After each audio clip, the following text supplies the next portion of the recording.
So I came to Milan with no apartment, no friends, and almost not knowing Italian. And I had no idea that this little decision would set off a domino effect that would change my entire life. I once drew a picture for a scholarship application, illustrating why I wanted to study in Milan. It was just an assignment, something I never thought about again. But months later, when I already moved to Italy and met my first roommate, who later became my best friend, I looked at the picture and I realized something crazy. I had drawn her before I ever knew her, before I knew how she looked, before I knew that she existed. I drew a girl that looked exactly like her. Did I manifest her? I have no idea. But this was just the beginning, one of many coincidences and even one tragic breakup that led me to my life in Italy right now. So get comfy, make yourself a cup of tea or maybe coffee, or a glass of wine if you are feeling like it, and let me share with you a story of how I ended up in Italy. Ciao, I'm Vlada and I moved to Italy 6 years ago.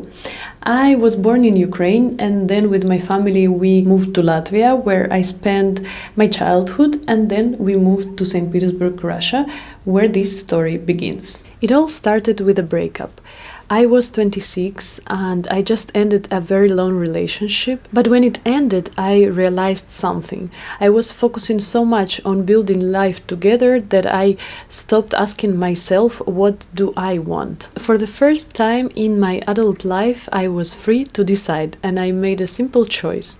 I went to learn Spanish, not Italian yet. I had no deep reason, it was just something that I always wanted to do, and I enrolled in a Spanish language school in St. Petersburg, and everyone there was studying for work, for studies, for something. And when they asked me why I learned it, I was always answering that it's just because I like this language, I like how it sounds, and I do it just for myself. And I had no idea that this little decision would set off a domino effect that would change my entire life. One day my Spanish professor casually mentioned this language school in Tenerife where he used to teach before coming to St. Petersburg, and he said you should go. And that's funny because I loved Tenerife. I have been there already 2 times before and it always felt very good being there, almost like home. So he didn't need to convince me. I just booked a ticket, and thankfully my business at this moment was going very well and I could work remotely from any place in the world, and suddenly it felt like the biggest gift but also the scariest thing all at once. So I went to Tenerife and those 2 months that I spent there were just magic. I was healing, I was rediscovering myself. I even started taking bachata and salsa classes there, a thing that I always postponed but always wanted to learn. By the way, remember this detail, that will come back in a very unexpected way later in my story. And in general, I was enjoying meeting people from all over the world. That was my first solo travel and I was having the time of my life. But then I met someone. It was one of those movie-like moments and we spent an entire week living in a fairy tale. But as we all know, fairy tales usually don't last, and then reality hit and we both needed to go. He needed to return to Milan. He was an Italian from Milan, but this summer he was preparing to move to New York for his master's degree, and we tried long distance relationship and it was very hard. So this summer I went to Milan to visit him. It was my first time in Italy and I completely fell in love with this country, and I felt that I would love to return and experience this country for real more. Later this year I flew to New York to visit him. I was seeing his exciting student life, and at this moment I got the realization that was probably boiling in me already for quite some time before. Since the language school, since the international experience that I had, I needed a fresh start in a new city, maybe a new career, maybe a master's degree abroad. At the end of this trip, we broke up. And I returned home very, very sad. Like I was at my lowest point mentally, and the only way I could cope with this was throwing myself completely, dedicating all my free time to research of master's programs abroad, and I got a little bit obsessed around it, but this was the only thing that kept me from thinking about everything else. At that moment, I felt like I had nothing figured out. I was 27, and in a traditional sense, I had nothing. No stability, no long-term plans, nothing I thought I'd have at this age. And then I found it, the perfect program.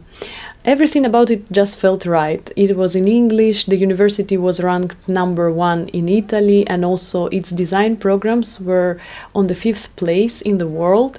And the best part of it, it was in Milan, a city I had instantly fell in love with the first time I visited.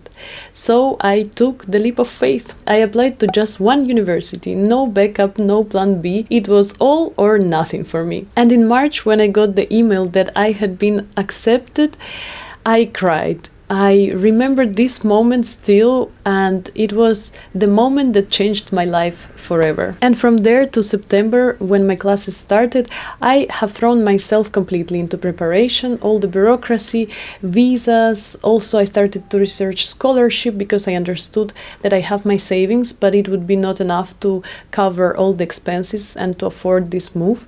And you remember this story in the beginning that I told you about the scholarship and the drawing, where basically I visualized my future friend. So in the end, I didn't get the scholarship, but I got one even better. Full tuition fee covered, money for living expenses, and also this scholarship was supposed to give me a place in a student residence. So when I was coming to Milan to study already, I just booked an Airbnb for 2 weeks, expecting that I will get an accommodation from my uni. But the process of getting into a student residence was very, very slow and completely unclear. So I came to Milan with no apartment, no friends, and almost not knowing Italian. And I started apartment hunting, but it was impossible. And 2 days before my Airbnb was ending, I still had nowhere to live. And then another coincidence happened. This was like the first day of Welcome Week, and the first person that I've spoken was a girl.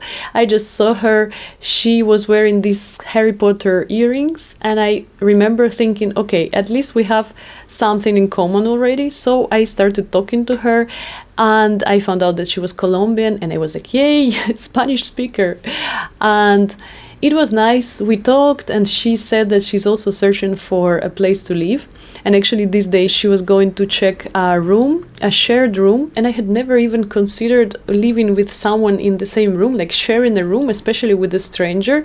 But I don't know, maybe out of desperation that this apartment hunt was going so badly, I offered her to live together, and she said yes. And long story short, this random spontaneous decision turned out to be one of the best decisions because we became friends. So we ended up living together for 1 year and a half, and she became my best friend. And crazy, even last year we both got married, and we were both each other bridesmaids. And yes, she was that girl from the scholarship illustration that I was telling you about. And then on the first day of lectures, we were supposed to form teams with people with whom we'd be working together the whole semester. And we could choose our own groups. So obviously I stuck with my roommate and a few people that we got to know already, but this didn't last long. I don't know why professors decided to shuffle some people, and one of like 3 people that they chose to change teams randomly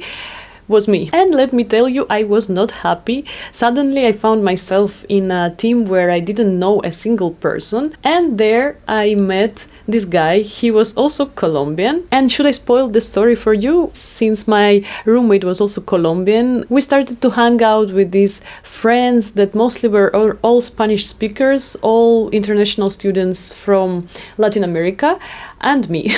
And that Colombian teammate of mine, first we became friends, then he became my healthiest relationship ever, and last year he became my husband. And you remember how I told you when I came to learn Spanish, I didn't really know why I needed, but I felt like I really want to learn it. And this Spanish learning was just a first domino piece that started this whole story. And now Spanish is just really an essential part of my life. I can communicate with his family only in Spanish. And at first it was very, very hard because my level was not good enough. But then I practiced so much that I started to be fluent in Spanish. And also it helped me with learning Italian later. And it all came full circle when this year at our wedding that we celebrated in Colombia, I found myself helping my Ukrainian Russian family to communicate with his family who only spoke Spanish. And the coincidences don't stop there. Remember how I told you that I was obsessed with bachata and salsa and even took classes in Tenerife?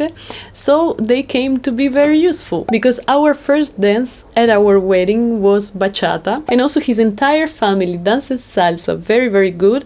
And at our wedding there was a lot of salsa, even live music group that was playing salsa, and everyone danced a lot. And now we are building our life in Milan together. He works in the office, I started my own business, and now looking back and sharing my story, I see how those tiny choices, little things that seemed completely random at the moment, led me here where I am now. I totally didn't know that choosing to learn Spanish will in the end lead me to my best friend and my husband. And definitely I didn't expect that falling in love with Italy, I will end up living in this country. And I didn't know that a simple drawing will turn out to be a glimpse at my life before I even lived it. And I definitely didn't expect that those bachata and salsa lessons I took in Tenerife would lead me to dancing bachata and salsa at my own wedding in the future. So now when people ask me if I believe in fate, I don't know what to say. Maybe it's fate, maybe it's just a coincidence, or maybe without even realizing it, we write our own future, just one small decision at a time. I hope you enjoyed my story, and maybe you too had strange coincidences in your life that led you to certain bigger events, and I would like to hear about that in the comments, so please share, and I will see you in my next video. Ciao!